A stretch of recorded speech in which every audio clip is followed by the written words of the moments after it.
up here? Welcome back to my channel. My name is Austin Betha. If today is the first time here, you are definitely welcome. Please do also hit the subscribe button before you leave, and also give this video a very big thumbs up at the end if you enjoyed it. Now I'm all smiles because a girl came into the house and gave me some pepper, the exact pepper I needed for tonight. Okay guys, let me tell you, when the party started tonight, I was just like, what was going on? Like, what's happening? Like, the whole vibe was just really low. There's a lot of tension in the house because, guys, the love girls have been fighting. I don't understand. Couple by couple, they've been fighting. Bolanle and Arnold had their fair share of the fight today. Precious and David had their fair share of the fight today. Obiebi are just trying to sort things out. Like, what the hell is going on? The party was just really boring, and I was just like, you know, better turn off this TV and go and sleep because there's really nothing happening. And then on a second thought, I was just like, better hold on, no, I'm sure Aunty will come up with something. And I was really hoping it would be something that would worth my while. And guess what? When they brought the first guy, the one that came to see Precious, I was just like, okay, he has a very nice body build and all that. You know, he was wearing yellow, which is like one of the colors that I like. Yeah, you know, he has biceps, you know, all that stuff. Cool. He steps into the house. Next thing, they call Precious, and I'm like, okay, is this Precious' ex-boyfriend? Because I mean, the guy is cute. The guy is, you know, he's tall, and when you are tall like that, you know, don't worry, you have get me. Anyways, I'm not here to talk about myself. I'm a boy. I know, so I don't carry book and I'm okay. She likes tall boys. She likes yellow. She keep quiet there. Anyways, point is, when the guy came into the house, I was just like, who is this boy? Like, I was tired. I don't know if he was trying to form accents. I don't understand what he was saying. I just felt like it was a total waste of my time and a total waste of Precious Talker's time. Trust me, because I'm sure she was bored, because I was really bored. The only thing that made sense to me out of all the things he said was his name. That his name is David. I was like, okay, you're my David's namesake. So, okay. What else have you got? And then he said he's an actor. Okay, alright. David is an MC. Okay, come up with something else. And he said it's Mr. Wanting. He went from Mr. Wanting. I cannot even remember the name of the pageantry, but point is, he's shy a model. Okay, we get that. Okay, we don't like models. We like guys that have it. Can you leave it like that for us? And let me just tell you guys, all the while they were seated in that cubicle, that transparent cubicle, Precious was just blowing David's trumpet. She was like, look, I know that David and I fight.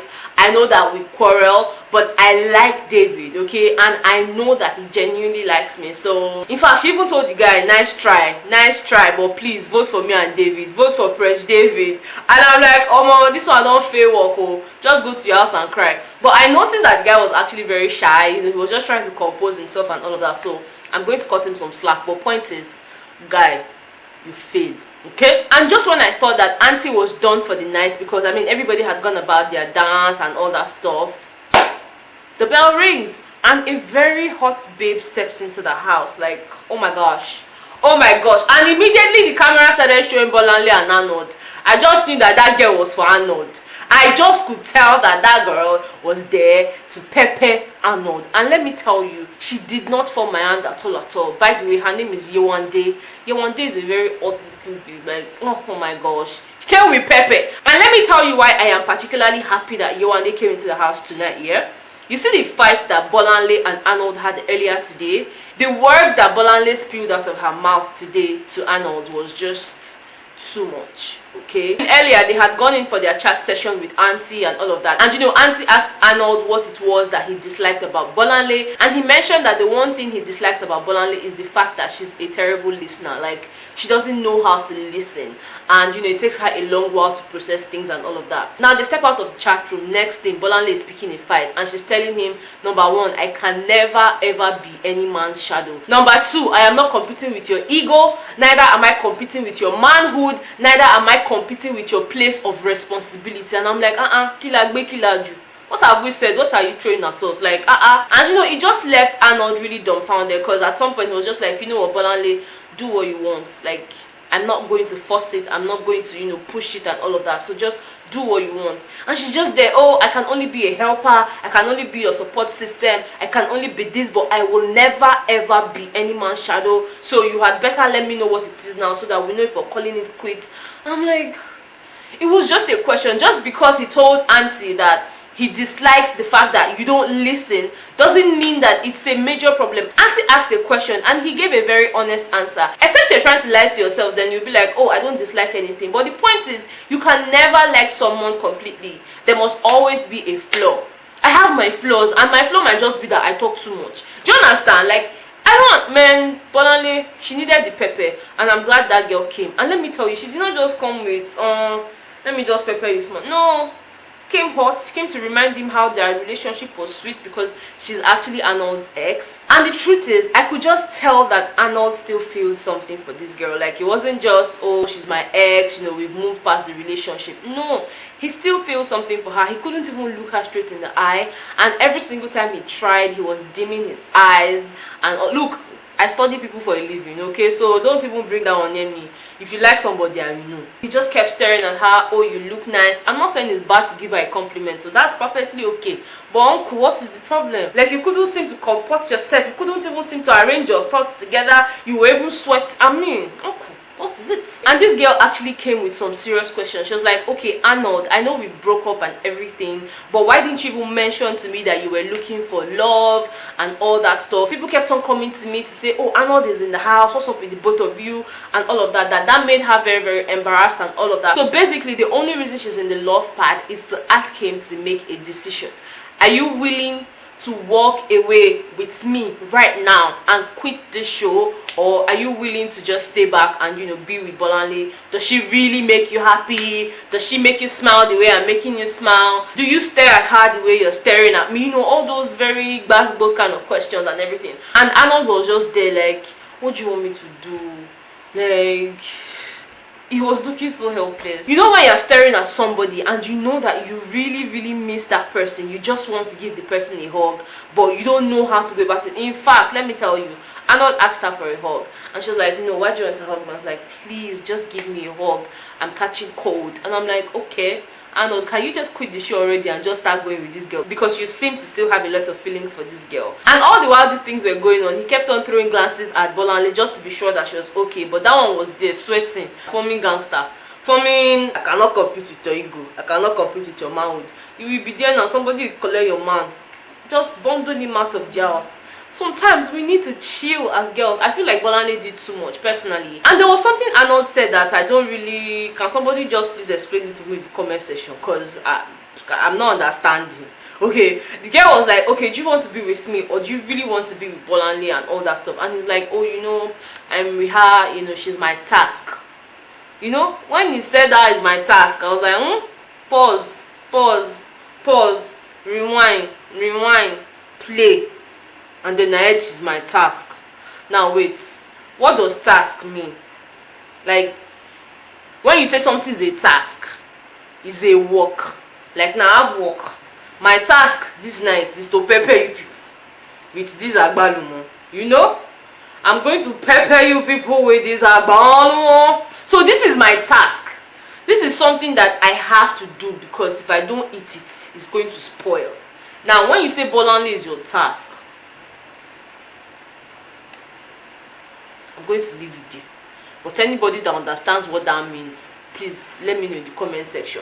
Now when it was time for this hot babe to leave the house, yeah, she was like, okay, since you're not making a decision, then watch all of this, like all of this hotness, walk away, and you know, don't ever come back looking for me. This one, that one. And you know, Arnold was confused, and I was like, are you upset?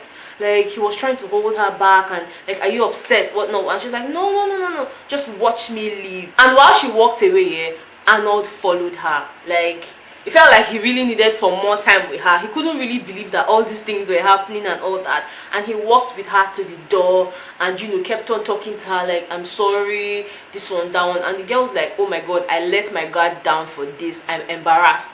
And he kept on saying he's sorry. You know, I'm like, okay, you love her, why don't you just, just follow her. It's not as if Bolanle is giving you peace of mind, so to speak.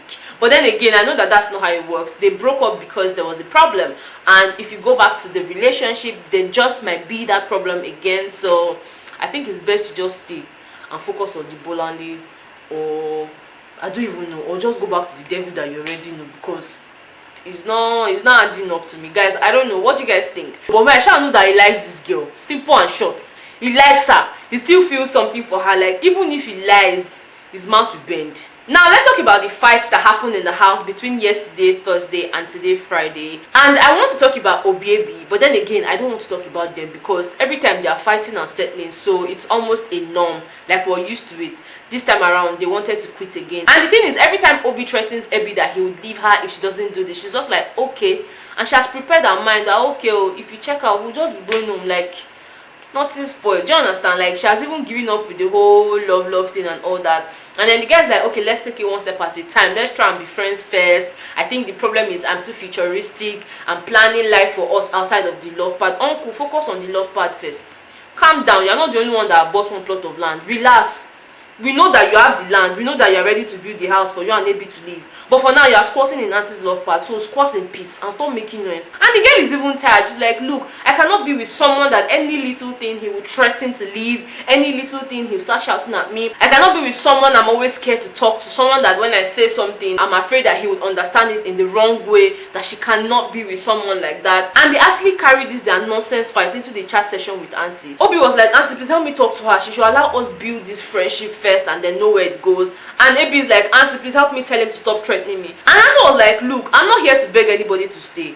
I'm just here to give you guys a platform to meet yourselves. Now, what you do with that platform is your business. Okay? And it seems like I'm even the one indulging you people. Immediately Auntie said that thing, I was like, finally, someone has said what has been on my mind. I feel like Auntie is giving them like a very long rope, so they're just taking it for granted because any little thing, they'll send her a mail, I want to check out, I change my mind. I'm like, what the hell?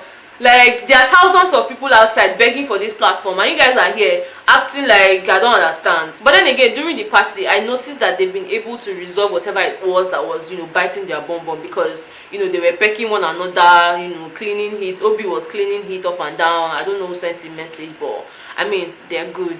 Okay. Now, when Chivia was having their chat session with Auntie asked what the deal breaker would be, and Sylvia was like, cheating would be a deal breaker, but then again, it has limits. And I'm like, okay, limits that what? Now, when you say limits, are you saying that you can go out and sleep with the girl and come back and not tell you, or he can bring the girl home and kiss her in your presence? Then you now like, I don't understand what you mean by it has limits.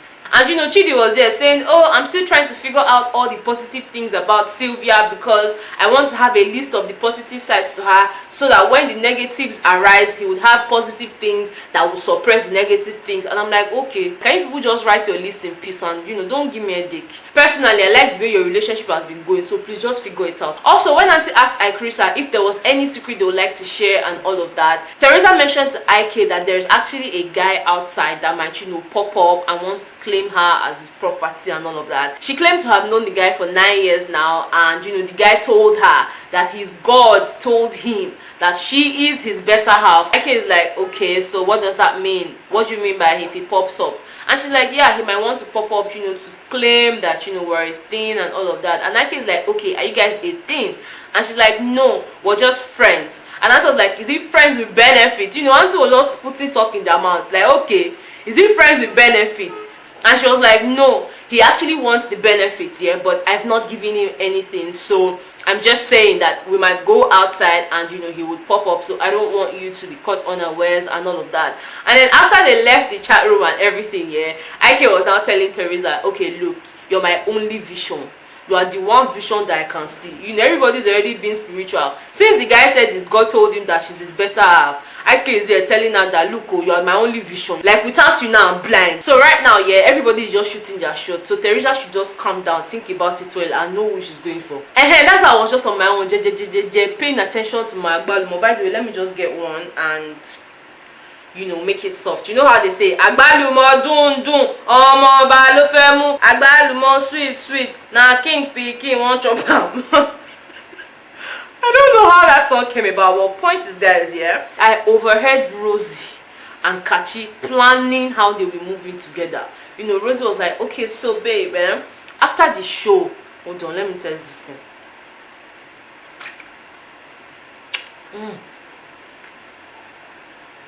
I'm on this one enter my brain.